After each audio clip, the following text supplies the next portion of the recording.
Friends. Good morning. And welcome to Congregational United Church of Christ. Let's take a few moments. It might be a little chilly outside, but let's bring the warmth in here and take a moment to sit back, relax, take a few breaths. Remember that we're in a space where you're safe, where you're loved, and remind ourselves that no matter who you are or where you are on life's journey, I am welcome here.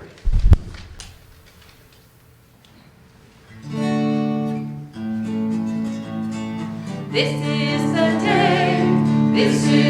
day that our God has made, that our God has made. We will rejoice and be glad in it, and be glad in it. This is the day that our God has made. We will rejoice and be glad in it. This is the day. This is the day that our God has made. This is the day. This is the day Jesus rose again. Jesus rose again. We will rejoice. We will rejoice and be glad in it. And be glad in it. This is the day Jesus rose again. We will rejoice and be glad in it. This is the day. This is the day Jesus rose again. This is the day. This is the day when the Spirit came. When the Spirit came, we will rejoice. We will rejoice and be glad in it. And be glad in it. This is the day when the Spirit came. We will rejoice and be glad in it. This is the day. This is the day when the Spirit came.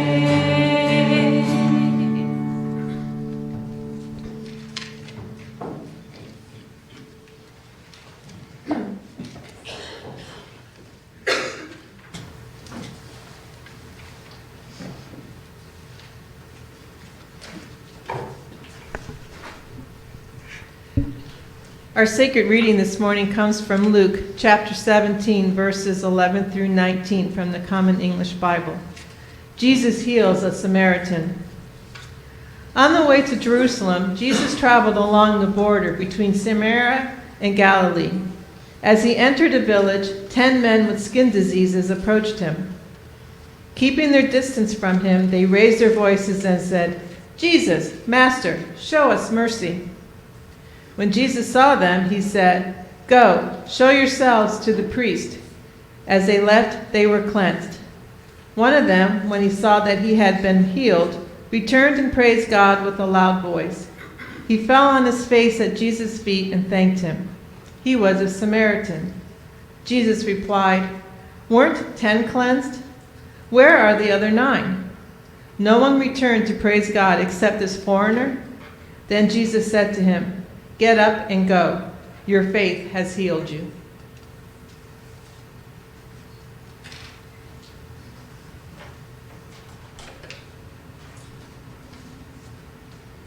So to begin this morning, why is it so Jesus is healing people in this scripture, right? He's healing, Common English Bible calls them people with skin diseases.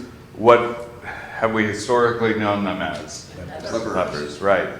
And why is it so important that Jesus healed someone who was from Samaria, a Samaritan?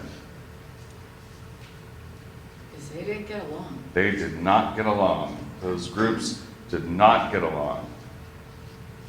You were basically an enemy of Jesus's people, right? Did Jesus care? No. No. Jesus healed them anyways. And out of the 10 people that were healed, how many returned to show their gratefulness or their praise to God? One. And who was that? The Samaritan. The Samaritan. And Jesus then told the Samaritan, now that he has this new outlook on life, to do what? Get up and go and continue on your journey, right? Get up and go. Continue on your journey. Anyone in this room feel like they've been knocked down in some way, shape, or form in your life? Right. All hands. I should ask, anyone who has not been knocked down? Okay, all right. So we're all on the same page. We've all been there. We may not have had skin disorders, but we've had other health disorders. We've had situations in our lives, in our families, where we felt knocked down. We've lost loved ones and felt knocked down. Relationships. We've all been knocked down in some way. It is extremely, and how do I normally talk about this when I talk about things like this? I describe it as being down in a what? Like a pit, right? It's hard to climb out of a pit on your own, yeah? Even if you're not down in a pit and you get knocked down, it's hard to get up. So this story about Jesus healing the lepers and telling the Samaritan to get up, pick yourself up now, and go forth is a big deal. And it is a reminder to us to do the same. What does it feel like when you're in the position of having been knocked down by life? How does it feel? A steamroller ran over you. Like a steamroller ran over you. What's that, Ken? I said lovely. Lovely. Lovely. No sarcasm whatsoever. Hopeless. Gary. What? I was thinking that too, hopeless. Hopeless. It's hard to see a future that doesn't include this gunk. The skunk. Yeah. It's hard to see that you can climb out of whatever you're in, right? Because it's pushing you down. It seems like that's how it's going to be forever. Right. Like you have this black cloud above you. So I'm told. So you're told. Never having experienced it. What else? Lonely. Lonely. Scary. All consuming, All consuming. frustrating. Frustrating. Angry. Angry. Absolutely. Absolutely. Especially in a situation where there's grief involved too, right? Because isn't that one of the stages of grief? Is anger? And when you're knocked down, you feel that anger. And it's often very, very hard to know where God is. Right. How many times have you been in that situation and your faith in God just flies out the door? It's non-existent. Non-existent. Because who do we blame often? God, how could you let this happen to me? How could you let this happen to my family, to our lives?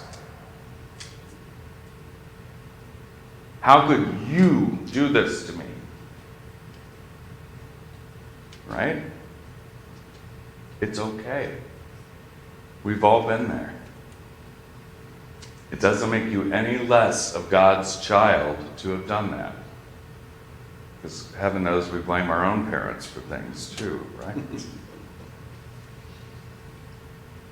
What does it feel like when someone comes along and picks you up.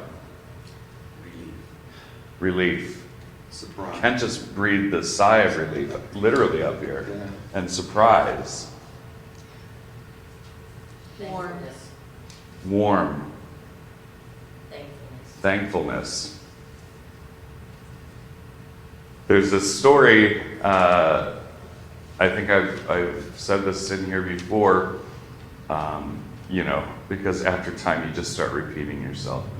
But there's this story told by a character on a show we love called The West Wing that it's one of those shows we just watch on loop in the background all the time.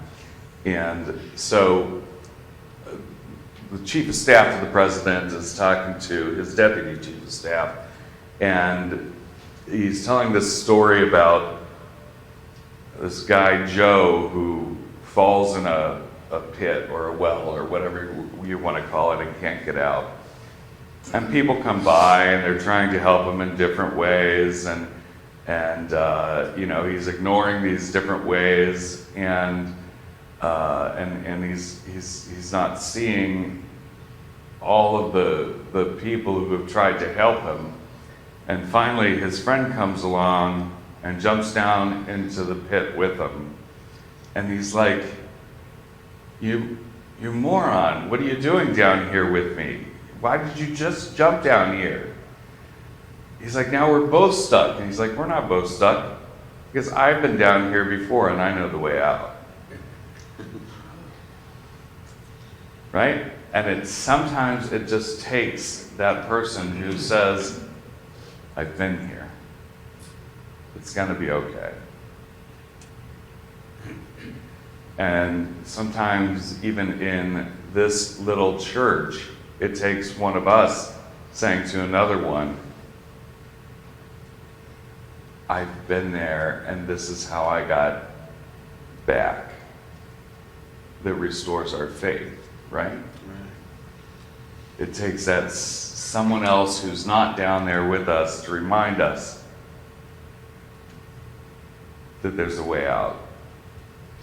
Sometimes that's through God speaking through one of us.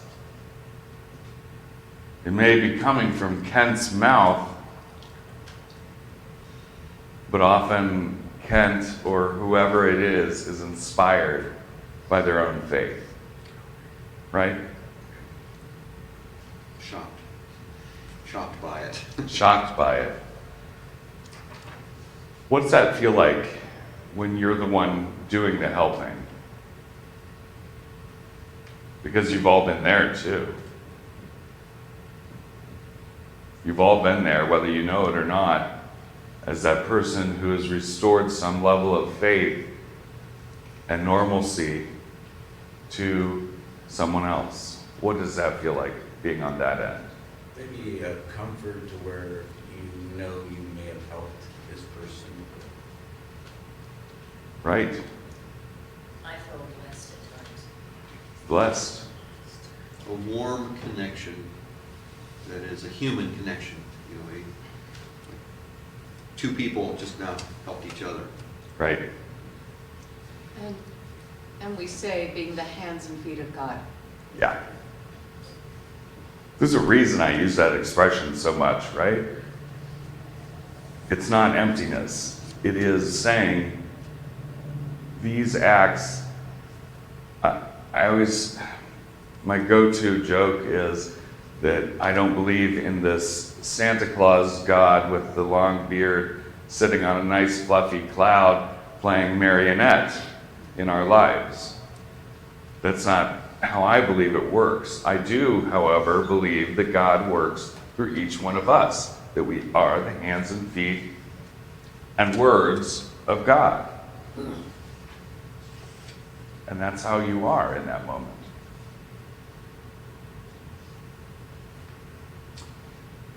When Jesus heals, as he does in the story this morning, is he doing it so that he gets to be like this healing celebrity He does it, why? Out of love and Out of love and pity. Pity. pity, Yeah. And compassion. compassion.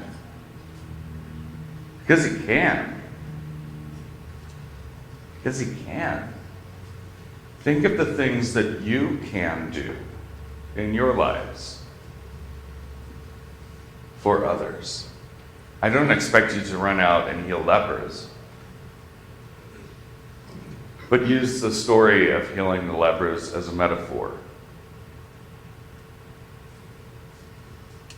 When you go through your daily lives, and there are people in it, and, you know, Gary, I'll use you as an example. Sorry, buddy. But you told the story in here, so it's free reign.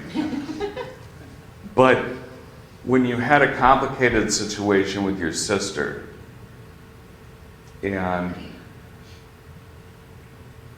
all these crazy circumstances happened all of a sudden that reconnected you two. And you knew in those situations that there was a little bit of God in there. And that it just happened for a reason. And that you, because you were observant of those God moments, it gave you that sort of boost of courage to push it further. Right? Fair? And so that's what we're offered in life. We're offered these opportunities to seek, to be able to be God's hands and feet beyond this border.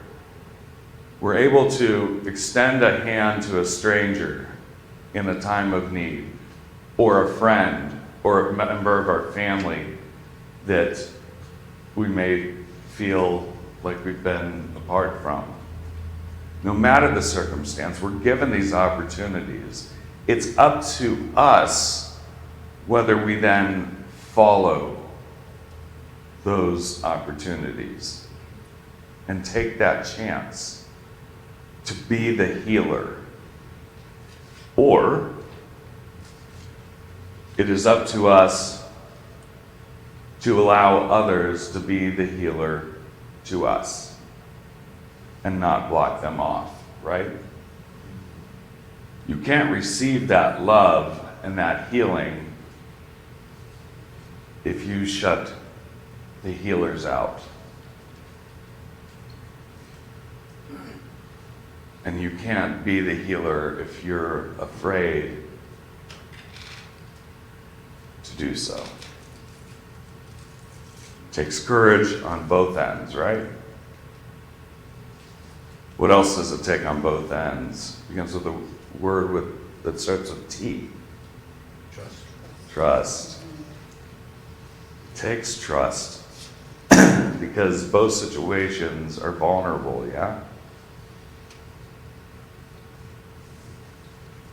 These lepers didn't want Jesus anywhere near them, right? Because, well, they were lepers. And how were lepers treated? Outcast. Outcasts. Stay away from us. Subhuman. Subhuman. Contaminated. Contaminated. Much like I would imagine as diseases such as AIDS were coming to be known here in this country, they would have been treated in much the same way. Ebola. Ebola now, right? Or even just your normal run-of-the-mill people with mental illness. Doesn't matter. Doesn't matter the circumstance. What we're called to do is to provide that love and healing that Jesus just taught us in this story. What we're called to do, pardon me, what we're called to do is to step out of our own comfort zones and extend that hand of love and comfort to others. What we're called to do when we need help is to ask for it if it's not being given, and not be afraid to be vulnerable. And then when it is given, to let our guard down and allow someone to be a blessing in our lives. I've told you that story before too. Never take away someone else's ability to be a blessing to you, because they're obviously being led by something higher than all of us. So, what I want you to take from this today, as you leave this place, is to fill up your love batteries. Bring in those healing powers. You do have them. They are in you. Go heal so that as you need it, you may be healed as well. And be healed so that you're then strengthened once again to go heal. And throughout all of these processes, may we do what, most importantly? Love each other. Love each other. Amen.